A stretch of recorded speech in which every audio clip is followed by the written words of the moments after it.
Olá, amigos e irmãos, bem-vindos mais uma vez ao nosso bate-papo. E ainda é cedo, no horário que eu gravo. Neste horário que gravo é 5 horas e 40 minutos. Tá? Olha, Deus se atenta para as questões as questões objetivas, ou seja, que tragam resultado. Deus não perde tempo com coisas que não produzem resultado, tá certo? Ele se atenta a isso. E o objetivo de Deus, tá? Um dos principais objetivos de Deus é salvar a humanidade, da qual você está incluído. Nós, eu e você estamos incluídos. Então Deus não perde tempo com coisas que não levam a nada. Por isso também ele nos orienta na sua palavra que nós não devemos perder tempo com coisas que não produzem nada de objetividade. Tá certo? Eu vou ler só para a gente ter uma luz, né? Nesse momento da nossa conversa, ter uma luz clareando o nosso caminho. Eu estarei lendo o texto que está escrito em João capítulo 10, o verso 10, a parte B, que diz, o que Jesus disse aqui? Eu posso ler até o texto todo, eu escolhi a parte B do texto, mas eu vou ler o texto todo para você ver. O ladrão, tá?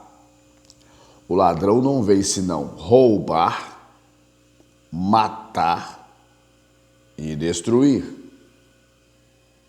E Jesus dizendo na parte B, e eu vim para que tenham vida e a tenham em abundância. Você viu lá um texto, logo no início do texto, quais são os objetivos do ladrão? O ladrão mencionado por Jesus aqui, figurativo, o ladrão aqui é o inimigo invisível das nossas almas. E Jesus disse, no final, ele disse na parte B, eu vim para que tenham vida e a tenham em abundância. Que abundância é essa? Esta abundância que Jesus está dizendo é que a vida que ele propõe para mim, né, para você, seja uma vida de alegria, de paz, de perdão, de conquistas e que seja uma vida plena, onde você tenha acesso a tudo aquilo que o Todo-Poderoso reservou para os seus filhos. Está escrito na Bíblia que estas bênçãos celestiais, né, elas estão reservadas, né, para todo aquele que crê. Então, nesse contexto todo, enquanto o inimigo ele tem a objetividade, né, o objetivo, a missão de destruir a tua vida, Deus, ele tem o objetivo de te dar uma vida plena enquanto você vive aqui. E depois, quando as coisas terminarem, quando chegar o tempo do ajuste de Deus com a humanidade, Deus ele quer te levar, te resgatar dessa terra, para te levar para as mansões celestiais, porque essa terra passará por uma renovação de Deus. Ela será purificada, tá certo? É um outro assunto. Então, se Deus se atenta para coisas objetivas, se Deus quer te dar alegria, você precisa compreender isso. A maior parte dos seres humanos não compreende a vontade de Deus. E toda vez que se fala em Deus, né, em andar nos seus caminhos, nos seus preceitos, o ser humano ele acha que ele será uma pessoa presa, inibida de poder viver uma vida de plenitude. Não. Deus nos deu essa oportunidade. A única coisa que Deus não quer que façamos é que se metamos em coisas que vão corromper, né, e destruir a nossa vida. Nós precisamos pensar dessa forma. Se Deus ele pensa em coisas objetivas, então ele nos orienta a sair, né, de um cenário destruidor, procurar coisas concretas e não deixar ser dominado pelos nossos próprios desejos. Porque os nossos desejos, se não forem controlados por nós mesmos, né, nós seremos induzidos pelas nossas próprias ações a um abismo sem fim, a um abismo sem retorno. Enquanto o inimigo quer nos destruir, Deus quer nos dar a vida. Então pense nisso, pense em coisas concretas, tá? Hoje vivemos num tempo de desvio de atenção.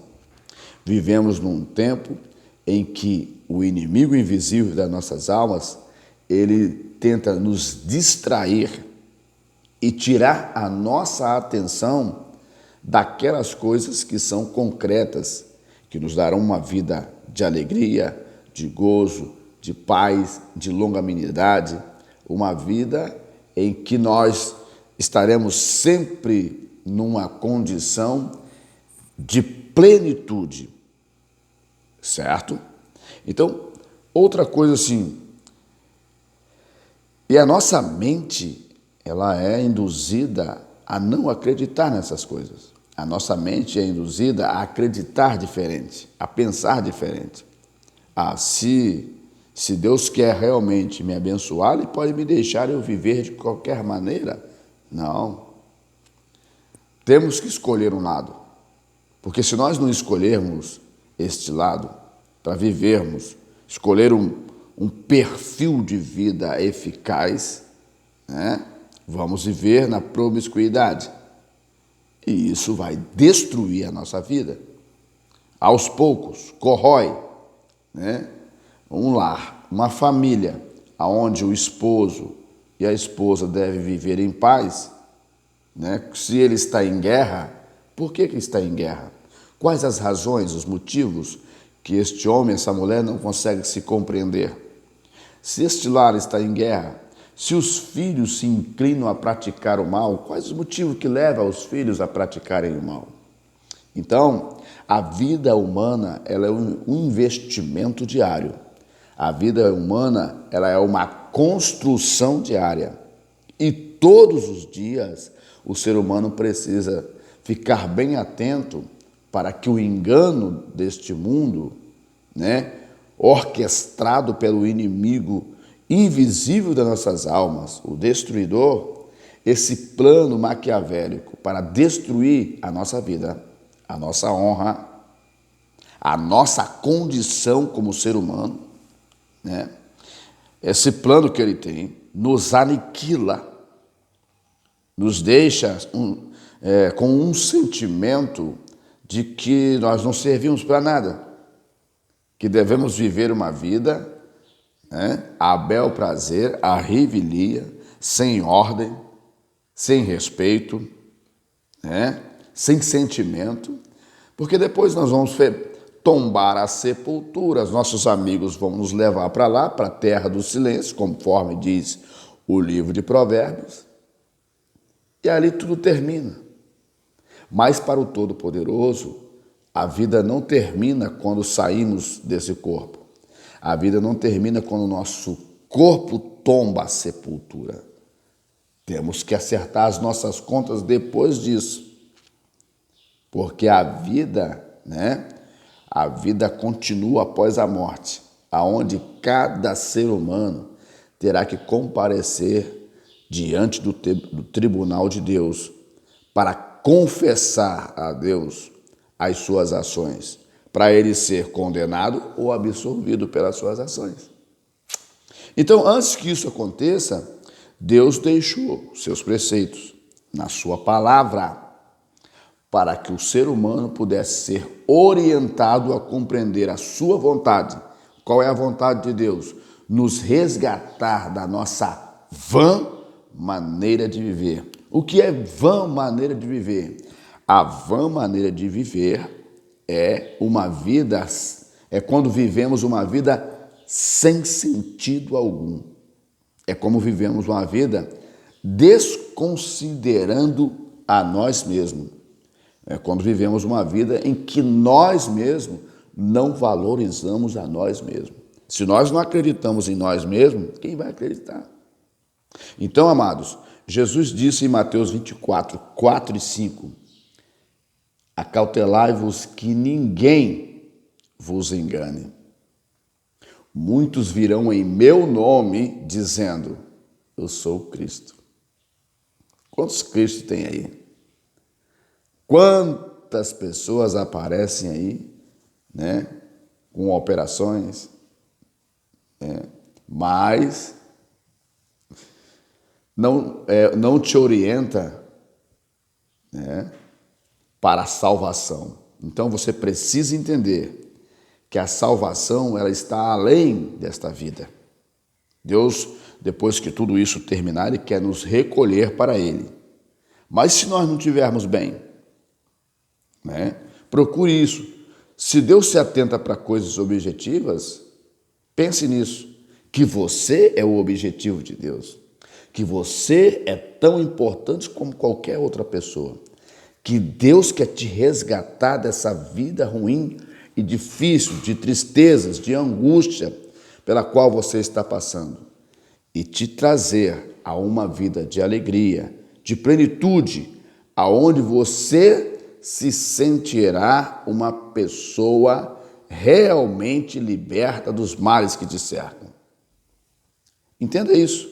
Não é uma imposição, é um conselho para que você possa entender o teu real valor e alcançar uma vida plena, a qual Deus se atenta. Deus não perde tempo com aquilo que não vai a lugar nenhum. Que Deus abençoe a sua vida. É apenas uma conversa para te mostrar o quanto você é importante e que Deus tem interesse em te abençoar muito mais. Daqui a pouco a gente volta. Eu não gosto muito de falar aqui nesse canal isso, mas se você chegou aqui pela primeira vez e quer acompanhar os nossos vídeos, que a nossa intenção é sempre ajudar alguém, se inscreva no nosso canal. Clica no sininho para receber as notificações, curta, comente e compartilhe. E assim nós vamos nos ajudando. Essa é a missão. Deus falou para nós, na sua palavra, que nós devemos ajudar uns aos outros. Jesus disse nas suas palavras, amai-vos uns aos outros como eu vos amei. Deus abençoe a sua vida. Daqui a pouco a gente volta.